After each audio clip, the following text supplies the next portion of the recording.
10,000 people went completely silent at the exact same second, and it wasn't because the match ended. It was because the one person they had all shown up for was walking off the court, and something in that stadium quietly died with her.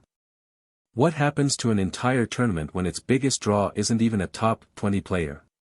What happens when 200,000 tickets, a sold-out stadium, and a $60 million economic bet all rest on the shoulders of one 21-year-old? And what happens the moment she loses? Stick around, because by the end of this you'll understand why tennis insiders are calling this the most fragile, and most valuable, problem the sport has right now. Before we get into it, if stories like this one, where sports collide with something bigger than sports, are the kind of thing that actually moves you, hit subscribe right now. Not for me. For the next person who deserves to have their story told properly. Every subscribe tells this channel to keep digging for the stories that get buried under the score line. Okay, let's get into it. 3 nights before that silence, Toronto didn't feel like Toronto. It felt like a piece of Manila had been airlifted in and dropped inside a Canadian tennis stadium. Filipino flags lined the railings. Families who had never watched a professional tennis match in their lives stood in line for hours just to get through the gates. A performing arts group filled the airport terminal with traditional music the moment she landed, like she wasn't arriving in a foreign country at all, like she was coming home. Vendors scrambled to add Filipino dishes to the food stalls mid-tournament, something the event had reportedly never done before. And center court, a stage usually reserved for the biggest names in the sport, was handed to a 21-year-old ranked outside the top 20 in the world, because organizers had run out of other options. Her opening match sold out so fast that tournament director Carl Hale said her demand had outgrown the second-largest stadium at the venue. He'd expected her to sell a few thousand tickets for the 2,800-seat grandstand court. Instead, according to him, she had likely sold upwards of 5,000, nearly double the room available, forcing organizers to move her onto the 12,500-seat main stadium instead. Reports at the time noted that Serena Williams was the only other player believed to have pulled off a Wednesday night sellout in Toronto in the past 20 years. Read that again. Not a rising star having a good week. Something closer to gravity. And gravity, as it turns out, has a cruel habit of disappearing without warning. So picture the same stadium, days later. Same flags. Same noise that had been building for 3 straight nights, thick enough to feel on your skin. And then, in just over an hour, it was gone. Belinda Bencic, calm, composed, a former Olympic champion who had already won this tournament back in 2015, methodically took the match apart. 6-4, 6-love. A bagel in the second set. The kind of score that doesn't just end a match. It ends a mood. Bencic won more than 70% of her first serve points and broke serve 6 times. It was over in 1 hour and 13 minutes. And here's where it gets uncomfortable, because Bencic isn't the villain in this story. She's not even trying to be. She's a professional who did her job better than her opponent that day, in front of a crowd that wasn't there for her. When it ended, she didn't gloat. She stood there afterward and said it plainly, that she knew most of the stadium had been cheering for her opponent, and that it was still nice to be able to play in front of energy like that. It's a gracious thing to say. It's also, in its own quiet way, devastating, because it confirms exactly what everyone in that building already suspected. They weren't there for tennis. They were there for Eala. And now Eala was gone. Now here's the twist almost nobody talks about, and it changes how you see everything that came before it. Bencic isn't just someone who happened to end the run.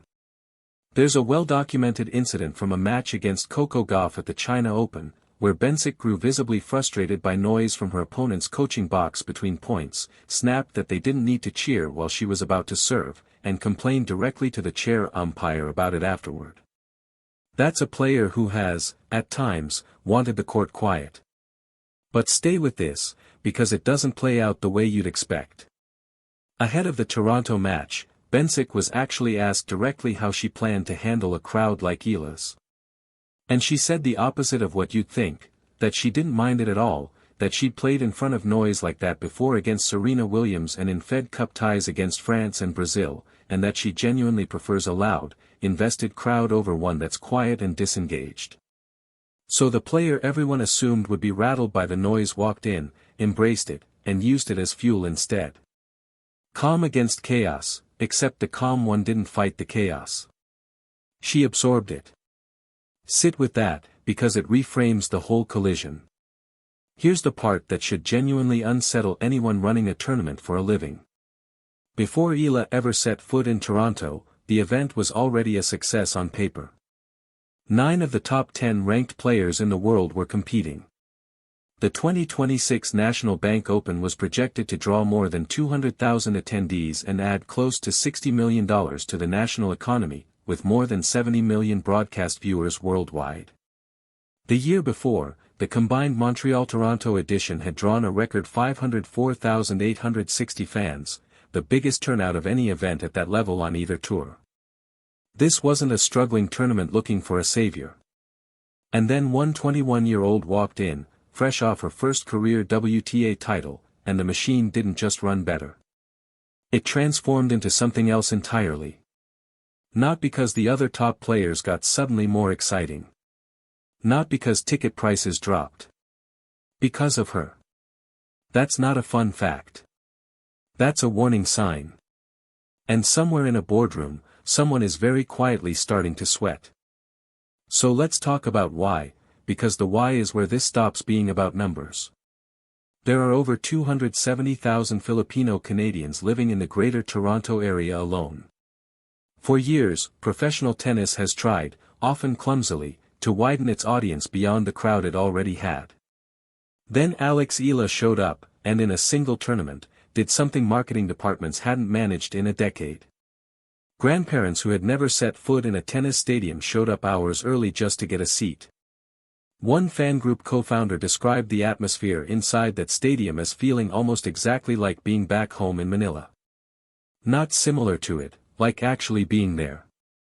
That's not typical sports enthusiasm. That's identity. That's a community seeing itself reflected on a stage it had never really been invited onto, and refusing to let the moment pass quietly. Which is exactly why the silence after the loss hit so differently. It wasn't just disappointment. It was grief for something that had, for 3 nights, felt like belonging. Now here's the uncomfortable question tournament directors are reportedly starting to ask each other, quietly, the one nobody wants to say on camera: what happens when your biggest draw isn't your best player? Because at the very same time, the men's event across town in Montreal was dealing with a very different problem, missing several of its biggest names and struggling to fill seats without them.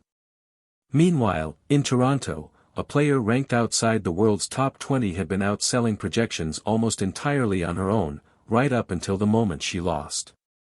Because stars like this, the ones who don't just win matches, but move entire communities, don't come around often. And when they lose early, the business model built quietly around them takes the hit right alongside them. That's not a hypothetical. That's exactly what happened in Toronto, in front of 10,000 people who felt it happen in real time. So where does that leave Eala herself, in the middle of all this noise about numbers, dependency, and business models? Because underneath all of it, there's still a 21-year-old who had just been through a brutal 2 weeks, a title run in Washington that ended in a rain-delayed, 2-day final, then back-to-back 3-set battles in Toronto against Alicia Parks and Katie McNally, the second one stretching late into the night. By the time she walked out to face Bencic, she'd played 7 straight matches with almost no recovery time. And it showed.